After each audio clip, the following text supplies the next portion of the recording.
Армысыздар, қымбатты достар, баршаңызды жаңа жылмен шын жүректен құттықтаймыз.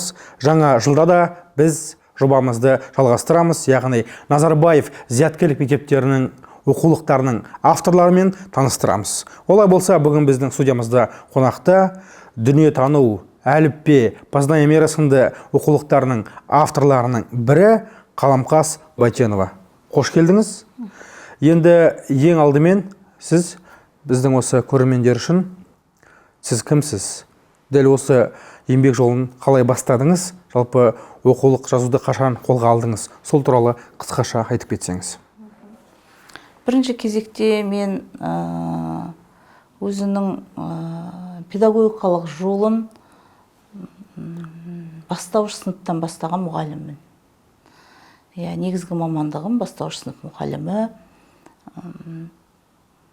Ал кәсіби даму бағытында әрі қарай қарапайым әдістемелік құралдар, оқушыларға өз бетімше тапсырмалар құрастыруға қызығушылықтың арқасында осы білім мазмұнын әзірлеу, оқулық контентін әзірлеу жұмыстарына осылай бірте-бірте көптеген жылдан кейін барып келген маманның бірімін.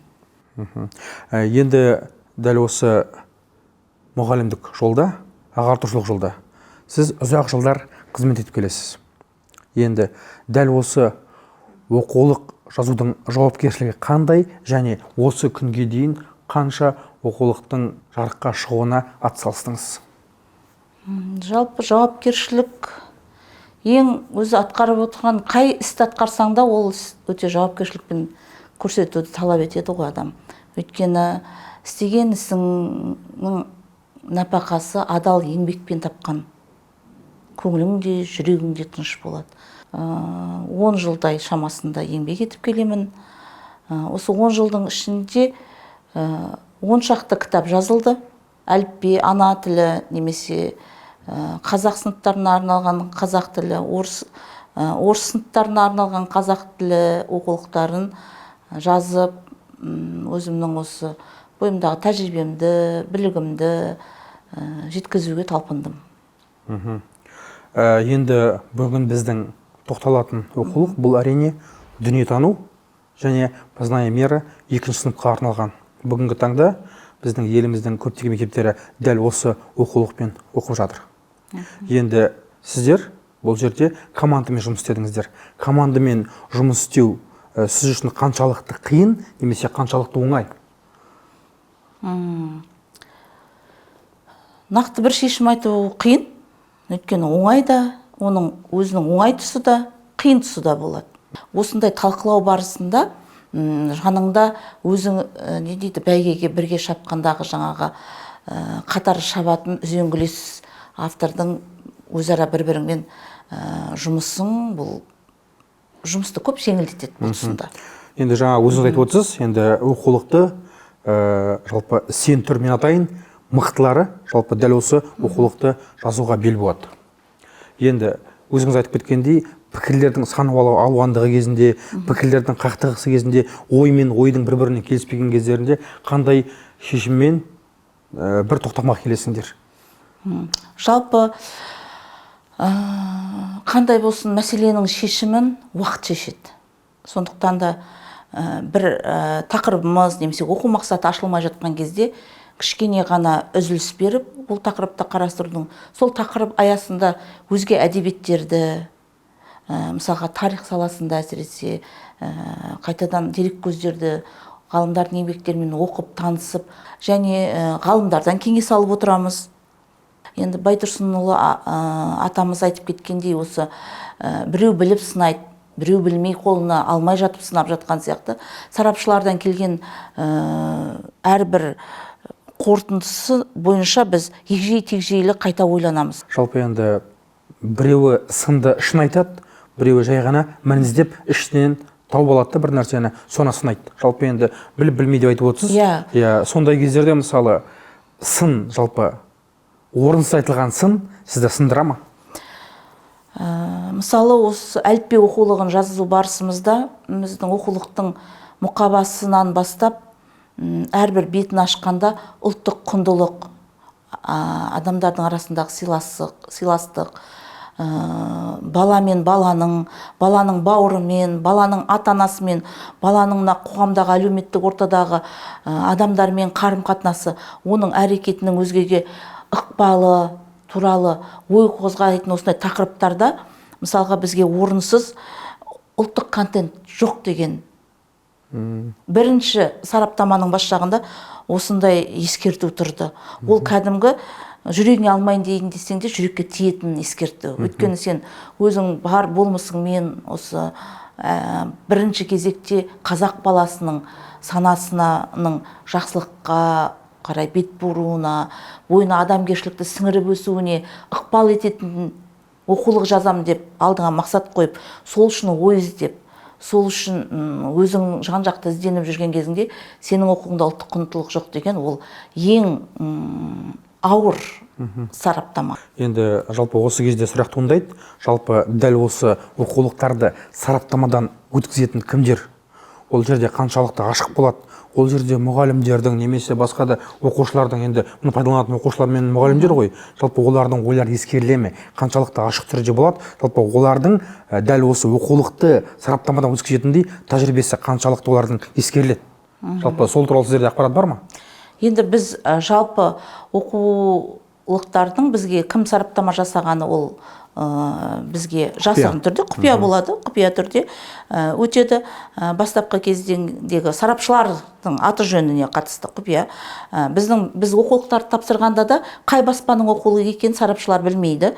Өйткені олар үшін де оқулықтар құпия түрде баспалары көрсетілмейді.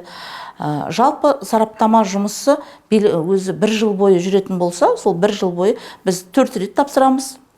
Сараптамашылардан бастапқы 3 сараптаманың ескертуі бойынша қайта түзету, толықтыру, суреттерін, техникалық кеткен кемшіліктерді түзетеміз. Енді ол қаншалықты қолданылуы, қаншалықты ашық, академиялық, әділ өткенін оны жағын мен сынай алмаймын да, бағалай да алмаймын. Ондай формат енді менің ойымша ашық форматта болғанмен де, бірақ та бұл жерде қаншалықты сол оқулықты тұтынатын адамдар тікелей қатыса алды деген сұрақ туындайды да ол жерде. Нақты ол жерде кімдер дауыс бере алды? Ол жерге мысалы жаңағы кімдерге кіруге болды, кімдер қатысты, балалар ма, ата-аналар ма, немесе сол пәннің мұғалімдері қатысты ма деген сияқты тағы да сұрақтар болады ол жерде, иә. Негізінен бастауыш сынып мұғалімдері және осы баласы, немерелері, мектеп жасындағы ата-аналар қатысты. Біздің байқауымызша сол желідегі аты жөндеріне, ал оқушылар және балалар бұл жерде қатысқан жоқ. Енді менде осы кезде бір есіме түсіп отыр, жалпы осы сіздің оқулықтар жалпы командаластарыңыз ба, сол жердегі барлық оқулық жарыққа шыққан кезде сіздер бір қатар мектептерге барып өздеріңіз таныстыңыздар. Сол кезде есіме түсіп отыр, бірінші класс оқушылары кітаптың авторлары бұл кісілер тірі ме деген сияқты сұрақ қойған деген сияқты сондай бір қызықты оқиғаны естігем. Сол туралы бір толығырақ айтып жіберсеңіз. Иә, осы біздің әліппе оқулығын Астана қаласындағы халықаралық мектебімізде қолданады. Оқушылар, бірінші сынып оқушылары әліппемізбен сауатын ашады. Бұл біз үшін бір мәртебе, авторлар үшін. Оқулықтың соңында мұғалімге арнап оқушылар алғысын білдіріп сауатын ашқанда хат жазу және хаттың үлгісі бар. Ахмет Байтұрсынұлының өзінің қан шапасына жазған хатының несінде бергенбіз үлгісінде. Сол арқылы хаттың формасы, құрылымы қандай болады, қалай жазылатын балалар, оқушылар үйренгеннен кейін, меңгергеннен кейін мұғаліміне хат жазу керек. Мұғалімінің шеберлігі авторларға хат жазамыз ба деп балаларға ұсыныс айтады. Сонда оқушылар, бірінші сыныптың балалары, олар тірі ме деген сұрақты бірінші қояды ғой. Бұл кітапты жазған адам. Әрине тірі, сендер хат жазғаннан кейін қаласаңдар сөйлесеміз, қонаққа шақырамыз деп. Содан біз оқушылармен барып кездестік. Тілдері тәтті, неше түрлі шексіз сұрақтар қойды. Оларға әліппе оқулығындағы бірге жаттаған тақпақтары, жаңылтпаштарын әлі ұмытпаған екен. Қоса соны айтып беріп қуантты. Енді дәл осы сіздің одан бөлек тағы да айтып кеткен дүниетану және познание мира деген сияқты оқулықтарға тоқталсақ, бұл жерде енді бұлар бүгінгі осы қолданыста дәл сол оқулықпен жұмыс істегеннен кейін өте сұранысқа ие оқулықтардың бірі. Жалпы дәл осы оқулықтың ең негізгі ерекшелігі қандай, және осы дәл осы екінші сыныптың балдарына түртіп алатын ішінде осы дейтін сияқты бөлімдері қандай? Бұл оқулық негізгі баланың бойында адамгершілікке, ұлттық құндылықты сіңіруге, қазақ халқының тарихы туралы білуге, және осы өзіміздің туған жердің өлкетану дейміз ғой, географиясы туралы бастапқы білімдерін қалыптастыруға бағытталған. Біз осы мазмұнды баланың күнделікті тұрмыс тіршілігімен, мына ертеректе есіңізде ме, ата әжелеріміз әңгіме айтқанда қасында бір ұйып жатып тыңдайтын. Осындай әңгімелеу, нарративті мәтіндер форматында шағын мазмұнды осы форматта бердік. Мысалы, бірінші сыныпта бала отбасы мүшесі, ата, әжесін үйренетін болса, екінші сыныпта біз нағашы жұртты қосып отырғанда қаныш атамыздың образы арқылы аштық. Сыныптағы балалардың достығы, өзара көмек, өзара қолдау, бірін-бірі кемсітпеу, осы мәселелерді біз өзіміздің Қатимолла ағамыздың өмірінен кішкене шағын ғана бір үзінді ретінде оның сыныптағы достарымен қарым-қатынасы арқылы көрсете білдік. Немесе Хиуаз апамыздың, Абайдың образдары арқылы біз балаларға бір жақсы адам болудың бір кішкене ғана үлгісін көрсетіп кеткіміз келді. Бұл оқулықтың мазмұнын қазіргі өмірмен байланыстыра отыра біздің еліміз, Аллаға шүкір, өте кең байтақ. Қиыры мен шығысы, батысы, оңтүстігі отырған оқушы, әр қайсысы оқулықты қолына ұстағанда, бұл менің туған жерім туралы оқулық деген санасында, көкейінде ой туындататындай контент беруге тырыстық. Сондықтан да біздің оқулығымызда әрбір өңірдің жер атауы кемінде 2 рет кездеседі. Мейлі ол Петропавл болсын, мейлі ол Семей болсын, ол Түркістан болсын, ол Ақтөбе болсын, немесе сонау Маңғыстау болсын. Яғни әр қайсысының атауы кездесті деген сол контент бар деген сөз. Сонда бала, бұл менің елім, менің отаным, Қазақстан, соның бір бөлшегі екенін сезінетіндей болады. Және оқулыққа соңғы жақсы қойылатын талаптың бірі функционалды сауаттылық. Яғни оқушылар түрлі мәтіннің ақпарат алады, кестелер, карталар, диаграммалармен, сызбалармен жұмыс істейді. Бұл оқушының қызығушылығын ғана арттырып қоймайды, сонымен қатар оның ертеңгі күні математика, жаратылыстану, қазақ тілінде де осындай жаңа форматта берілген тапсырмаларды еркін орындауына ықпал етеді. Пәнаралық байланыс орнатылады. Жаңа сіз айтып отырсыз, жалпы кішкентай балалардың, шынымен де мен де өзімнің мектеп кезімдегі сәттер есіме түсіп отыр. Жаңағы өзі тұратын өлкенің атауы дәл сол оқулықта болуы, кішкентай сол жастағы балалар үшін өте ерекше әсер қалдырады. Жалпы оқулыққа деген қызығушылық тудырады да, біз де бала кезімізде өзіміздің туған жерімізді Оралды, немесе басқа да өлкелерді сол іздеп отыратынбыз. Жалпы мен осыған қуанып отырмын. Енді сізге сұрақ, жалпы оқулық жазу бұл үлкен жауапкершілік. Жалпы оқулықты жазу үшін адамға оқулық жазуға болады деген құжаттардан бөлек қандай қасиет керек? Әрине, сертификат талап етілетінін жақсы түсініп отырсыз ғой, бірақ бұл сертификат еш нәрсе шешпейді. Оқулық жазу үшін бірінші кезекте адамға баланың психологиясын білу керек. Мемлекеттегі қабылданған нормативтік құжаттарды дұрыс түсіну керек. Дұрыс түсініп, оны дұрыс талқылай білу керек. Өзің түсінбеген стандарт, өзің түсінбеген оқу бағдарламасы бойынша оқулық жазсаңыз, өзіңіз көз алдыңызға елестетіңізші, қандай дүние шығуы мүмкін. Сондықтан оның әрбір абзацы, әрбір оқу мақсаты, бұл не үшін, бұл неліктен. Яғни мынау мазмұнды балаға күрделендірмей, келесі сыныптың мазмұнына өтіп кетпей, дәл осы екінші сыныпқа жеткілікті деңгейде бере білу керек. Бұған білім керек, шеберлік керек, және жақсы ой керек. Ой табу ұшқыр қиын, сондықтан көп ойланып жүруге тура келеді, ұйықтамауға тура келеді. Сол ой келген кезде барып адам тынышталасың. Және осы авторға жанында шынайы өмірде де дәл сондай балапан ботақандар керек. Мен өзім үнемі құрастырған, әзірлеген тапсырмаларымды алдымен өзімнің айналамдағы балаларға көрсетіп, сынатып, содан кейін барып кішкентай балаларға орындатамын. Яғни бұл жақсы идея туындатуына көмек береді. Мысалы, осы бір кейс дейміз ғой, бір жағдайды айтып кетейін.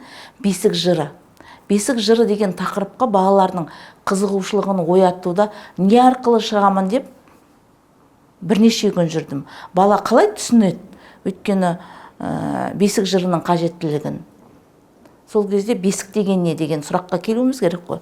Осы кезде ойланып, бесіктің ғана суреті көз алдымда, ары қарай не істеу керек деп ойлап жүргенде, өзімнің үйде кішкентай балам, кішкентай деймін, қазір енді бой жеткен қыз болып келе жатқан балам айтады: ана, жанына қазіргі заманауи колясканы, балаларды қазіргі жуындыратын құрал-саймандарды, ойыншықтарын, соларды қойып бесіктің айналасына бәрін. Соның ішінен таңдатайықшы, бұл заттардың әр қайсысы не үшін екенін айтсын да, осының қайсысын өзі күнделікті өмірде көп жиі кездеседі, қайсысын көріп жүр, біледі, осы арқылы талқылайық деп. Мынау бір таптырмас идея болды. Сондықтан кейде біз авторлар командасы осылай балалардың өздерімен де ақылдасу арқылы жақсы ой табатын кездеріміз болады. Тамаша. Енді сіз бір емес, бірнеше оқулықтың авторсыз. Шынымен сіздің осы әңгімеге тәнті болып отырмын. Жалпы енді бұл біздің, айтып қойын, қымбатты көрермендер, бұл адаммен бұл бір ғана подкаст болмайды, бірнеше болады. Алдағы уақытта сізге де ескертейін. Жалпы енді өзіңіз басшылық еткен, өзіңіз басқасында болған, атсалысқан оқулықтарыңызға 10 балдық шкала бойынша қандай баға бересіз? Немесе бір аттеген-ай, сол кезде осы ой, сол кезде келгенде ғой басыма деген сияқты сәттер болды ма? Ондай сәттер болады. Енді ең жоғарғы бал мінсіз оқулыққа ғана қойылатын шығар. Қазірше дәл мына оқулық мінсіз деп айта алмаймын. Өзімнің оқулықтарымды. Сапасы жақсы оқулықтар. Сондықтан да мысалға дүниетану пәні бойынша оқулыққа 9 бал беретін болсам, мүмкін әліппеге 8 бал береді ретін. Енді рахмет. Жалпы сіздің жұмысыңыз тек қана жемісті болсын, еңбегіңіз әркез елене берсін, еш кетпесін. Әркез осындай еліміздің болашағын қалыптастыратын білімді балаларды тәрбиелеуге атсалысыңыз әрқашан. Мінсіз оқулыққа қол жеткізуге біз шын жүректен тілектеспіз. Олай болса, қымбатты достар, бүгінгі біздің жобамыз аяқталды. Келесі кездескенше аман сау болайық, сіз де аман жүріңіз. Рахмет.